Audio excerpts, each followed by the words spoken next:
गंग गणपतये नमो नमः। श्रीमद् वाल्मीकि रामायण सुंदरकांड दुशासक लंकापुरी का वर्णन, उसमें प्रवेश करने के विषय में हनुमान जी का विचार, उन्होंने लघु रूप में पुरी में प्रवेश तथा चंद्रोदय का वर्णन। महाबली हनुमान जी अलंघनीय समुद्र को पार करके त्रिकुट लम्बक नामक पर्वत के शिखर पर स्वस्थ भाव से खड़े होकर लंकापुरी को शोभा देखने लगे। उसी समय उनके ऊपर वहां वृक्ष से झड़े हुए फूलों की वर्षा होने लगी। उनके यहाँ बैठे पराक्रमी हनुमान फूल के बने हुए बानर के समान प्रतीत होने लगे। उधर उत्तम पराक्रमी श्रीमान बानर वीर हनुमान 100 योजन समुद्र लांग कर भी वह लंबे सांस नहीं खींच रहे थे, न ही ग्लानि का अनुभव कर रहे थे। उल्टे वह सोचते थे कि मैं 100 योजनों से समुद्र लांग सकता हूँ, फिर गिने गिनाए 100 योजन समुद्र को पार करना कौन सी बड़ी बात है। बलवानों में श्रेष्ठ तथा बानरों में उत्तम व वेगवान पवन कुमार महासागर को लांग कर शीघ्र ही लंका में जा पहुंचे। रास्ते में हरी भरी धूप तथा वृक्षों से भरे हुए मकरंद रूपी सुगंधित वन को देखते हुए वो मध्य मार्ग से जा रहे थे। तेजस्वी बानर श्रीमणि हनुमान वृक्षों से आच्छादित पर्वतों और फूलों से भरी हुए वन श्रेणियों में विचरने लगे। उसी समय पर्वत पर स्थित होकर पवन पुत्र हनुमान जी ने बहुत से वन और उपवन देखे और उस पर्वत के अग्रभाग में बसी हुई लंका का अवलोकन किया। उस कपि श्रेष्ठ ने वहाँ सरल, चीड़, कनेर, खिले हुए खजूर, प्रियाल, चिरौंजी, मूलचिंद, जम्बेरी, नींबू, कुटक, केतक, केवड़े, सुगंधपुर, पिपली, नीप, कदम, याशोक, चितवन, असर, कोविदार तथा खिले हुए करबीर भी देखे। फूलों के भार से लदे हुए संकुचित खिले बहुत से वृक्ष उन्हें दृष्टिगोचर हुए, जिनके पक्षी भरे हुए थे तथा हवा के झोंके से उनकी डालियां झूम रही थी। हंसों और करंडों से व्याप्त तथा कमल और उत्पलों से उच्छादित बहुत से बावड़ियाँ, भांति भांति के रमणीय क्रीड़ा स्थान तथा नाना प्रकार के जलाशय उनकी दृष्टिपथ में आए। उन जलाशय के चारों ओर सभी ऋतुओं में फल फूल देने वाले अनेक प्रकार के वृक्ष फैले हुए थे। उन बानर श्रीमुनि ने वहाँ बहुत से रमणीय उद्यान भी देखे। अद्भुत शोभा से संपन्न हनुमान जी धीरे धीरे रावण पालित लंकापुरी के पास पहुंचे। उन्होंने चारों ओर खाइयाँ उस नगरी के शोभा बढ़ा रही थी। उसमें उत्पन्न और पद आदि कई जातियों के कमल खिले थे। सीता को हर लेने के कारण रावण ने लंकापुरी की रक्षा का विशेष प्रबंध किया था। उन्होंने चारों ओर भयंकर धनुष धारण करने वाले राक्षस घूमते रहते थे। उस महापरी सोने की चारदारी से घिरी हुई थी तथा पर्वत के समान ऊंचे और शरद ऋतु के बादलों के समान श्वेत भवनों से भरी हुई थी। श्वेत रंग की ऊंची ऊंची सड़कें जब पुरी के सब ओर से घिरे हुए थी, सैकड़ों अटखिलाएं वहां शोभा पा रही थी तथा फहराती हुई ध्वजा पटाखाएं उस नगर को शोभा बढ़ा रही थी। उसके बाहरी फाटक सोने के बड़े हुए थे, उनकी दीवारें लता बेलों के चित्रों से सुशोभित थी। हनुमान जी ने फाटक से सुशोभित लंका को उसी प्रकार देखा जैसे कि वह देवता देवपुरी का निरीक्षण कर रहा। देव कपि कपि हनुमान ने सुंदर शुभ्र सदनों से सुशोभित और पर्वत के शिखर पर स्थित लंका को इस प्रकार देखा मानो आकाश में विचरने वाली नगरी हो। कपिवर हनुमान जी ने विश्वकर्मा द्वारा निर्मित तथा राक्षस राज रावण द्वारा सुरक्षित उस पुरी को आकाश में तैरता हुआ सा देखा। विश्वकर्मा की बनाए हुए लंका मानो उसके मानसिक संकल्प में रची हुई एक स्त्री की थी, सुंदर स्त्री की थी। चाहधारी और उसके भीतर की बेदी उसकी जघन स्थली जान पड़ती थी। समुद्र का विशाल जलराशि और वन उनके वस्त्र थे। सतंगरी और शूल नामक अस्त्र उनके केश थे। बड़ी बड़ी अटखिलाएं उनके लिए कर्ण भूषण से प्रतीत हो रही थी। उस पुरी के उत्तम द्वार पर पहुंचकर बानर वीर हनुमान जी चिंता में पड़ गए।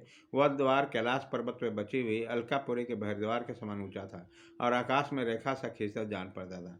ऐसे जान पड़ता था मानो अपने ऊंचे ऊंचे प्रसादों पर आकाश को उठा रखा। लंकापुरी भयानक राक्षसों से उसी तरह भरी रहती थी जैसे पताल की भोगवंतीपुरी नागों से भरी रहती है। उसका निर्माण काला चिंतनीय था, उसकी रचना सुंदर ढंग से की गई।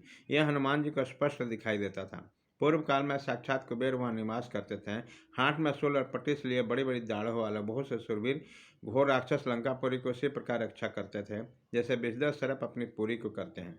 उस नगर की बड़ी भारी चौकसी तथा चारों ओर समुद्र की खाई तथा रावण जैसे भयंकर शत्रु को देखकर हनुमान जी इस प्रकार विचारने लगे, यदि यह बानर यहाँ तक आ जाए तो भी व्यर्थ ही सिद्ध होंगे, क्योंकि युद्ध के द्वारा ही देवता भी लंका पर विजय नहीं पाते। इससे बढ़कर विषम संकटपूर्ण स्थान और कोई नहीं है। और उस रावण पालित उस दुर्गम लंका में आकर महाभाव से रघुनाथ जी क्या करेंगे। राक्षसों पर साम नीति के प्रयोग के लिए कोई गुंजाइश नहीं। इन पर दान भेंट दंड और युद्ध दंड नीति का प्रयोग भी सफल नहीं होता दिखाई देता। यहाँ 4 ही वेगशाली बानर पहुँच सकते हैं, बलिपुत्र अंगद की, नील की, मेरी की और बुद्धिमान राजा सुग्रीव की। अच्छा, पहले यह तो पता लगाओ कि विदेह कुमारी सीता जीवित है या नहीं।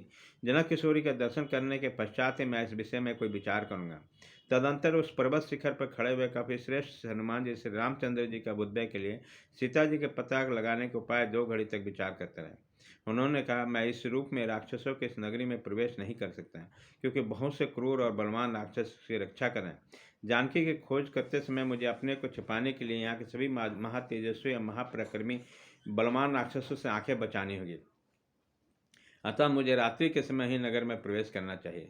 सीता के अन्वेषण रूप ये महान समयोचित कार्य सिद्ध करने के लिए ऐसे रूप का आश्रय लेना चाहिए जो आंखों से देखा न जा सके। केवल कार्य से यह अनुमान आया हो कोई आया था। देवताओं और असुरों के लिए दुर्जय व लंकापुरी को देखकर हनुमान जी बार बार लंबी सांस खींचते हुए यूँ विचार करने लगे, किस उपाय से काम लूँ जिससे दुरात्मा राक्षस राज रावण की दृष्टि से उछल लाकर मैं मिथिलेश नंदिनी जनक कुमारी सीता का दर्शन प्राप्त करूँ। जिस रीति से कार्य लिया जाए जिसमें जगत विख्यात श्री रामचंद्र जी का काम भी न बिगड़े और मैं एकांत में अकेली जानकी जी से भेंट कर लें। कई बार कातर अथवा अविवेकपूर्ण कार्य करने वाला दूत के हाथ में पकड़कर देश और काल के विपरीत व्यवहार होने के कारण बना बनाए काम भी उसी तरह बिगड़ जाते हैं जैसा सूर्योदय होने पर अंधकार नष्ट हो जाता है। राजा और मंत्रियों के द्वारा निश्चित हुआ कर्तव्य विषय विचार भी किसी अविवेकी दूत का आश्रय लेने से सफलता नहीं पाता। अपने को पंडित मानने वाला अविवेकी दूत सारा काम ही चौपट कर देता है। अच्छा, तो मुझे किसी उपाय का अवलंबन करके स्वामी का कार्य नहीं बिगड़ेगा, मुझे घबराहट या विवेक नहीं होगा, मेरा इस समुद्र का लांघना भी व्यर्थ नहीं जाएगा। यदि राक्षसों ने देख लिया तो रावण को अनर्थ चाहने वाला उस विख्यात भगवान श्री राम का यह कार्य सफल न हो सकेगा। यहाँ दूसरे किसी रूप की बात ही क्या है। राक्षस का रूप धारण करके भी राक्षसों से अज्ञात रहकर कहीं ठहरना असंभव नहीं है। मेरा तो ऐसा विश्वास है कि राक्षसों में छिके रहकर वायुदेव भी इस पुरी में विचरण नहीं कर सकते हैं। यहाँ कोई ऐसा स्थान नहीं है जो इन भयंकर कर्म करने वाले राक्षसों को ज्ञात नहीं हो। यदि यहाँ से मैं अपने रूप को छिपा कर भी रहूँगा तो मारा जाऊँगा और मेरे स्वामी के कार्य में हानि होगी। अतः मैं श्री रघुनाथ जी का कार्य सिद्ध करने के लिए रात में इसी रूप में छोटा सा शरीर धारण करके लंका में प्रवेश करूँगा। यद्यपि रावण की इस पुरी में जाना बहुत ही कठिन है, तथापि रात को इसके भीतर प्रवेश करना, सभी घरों में घुसकर मैं जानकी जी को खोजूंगा। ऐसा वीर निश्चय करके उन्होंने वीर हनुमान विदेह नंदिनी के दर्शक के लिए उत्सुक हो सूर्यास्त की प्रतीक्षा करने लगे। सूर्यास्त हो जाने पर उस पवन कुमार ने अपने शरीर को छोटा बना लिया। वह बिल्ली के बराबर होकर अत्यंत अद्भुत दिखाई देने लगे। प्रदोष काल में पराक्रमी हनुमान तुरंत ही उछलकर उस रमणीय पुरी में घुस गए। उस नगर के पृथक पृथक बने हुए चौड़े और विशाल राजमार्गों से सुशोभित थी। उस प्रसादों की लंबी पंक्तियां दूर तक फैले हुए थी। सुनहरे रंग की खंभों और सोनों के जालों से विभूषित वो नगरी गंधर्व नगर के समान रमणीय प्रतीत होती थी। हनुमान जी ने उस विशाल पुरी को सतमहले अठमहले मकानों और स्वर्ण जलित स्फटिक मणि के फर्शों से सुशोभित देखा। उसमें नीलम भी जड़े गए थे जिससे उसकी विचित्र शोभा होती थी। मोतियों की जालियां भी उन महलों को शोभा बढ़ाती थी। उन सबके कारण राक्षसों के भवन बड़े सुंदर शोभा से संपन्न हो रहे थे। सोने के बने हुए विचित्र फाटक सबोर से सजी हुई राक्षसों को उन लंका को उद्दीप्त कर रहे थे। ऐसा अचिंतनीय और अद्भुत आकार वाली लंका को देखकर महाकवि हनुमान विषाद में पड़ गए, परंतु जानकी जी के दर्शन के लिए मन में बड़ी उत्कंठा थी, इसलिए उनका हर्ष और उत्साह भी कम नहीं हुआ। परस्पर सटे हुए श्वेत वन के सतमंजिले महलों की पंक्तियां लंकापुरी की शोभा बढ़ा रही थी। बहुमूल्य अम्बुनम नामक स्वर्ण की जालियां बंदरवारों से वहां घरों को सजाया गया। भयंकर बलशाली निशाचर उस पुरी को अच्छी तरह रक्षा करते हैं। रावण के महाबल से वो सुरक्षित थी। उसके यश की ख्याति सुदूर तक फैली थी। ऐसा लंकापुरी में हनुमान जी ने प्रवेश किया।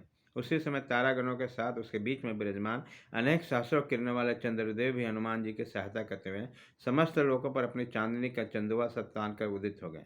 बानरों के प्रमुख वीर हनुमान जी ने शंख की सिक्क कांति तथा दूध और मृणाल से बंद वाले चंद्रमा को आकाश में इस प्रकार उदित हुए प्रकाशित होते हुए देखा मानो कोई सरोवर में कोई हंस तैर रहा। इसी प्रकार श्री वाल्मीकि निर्मित आर्ष रामायण आदि काव्य के सुंदर कांड में दूसरा सर्ग पूरा हुआ।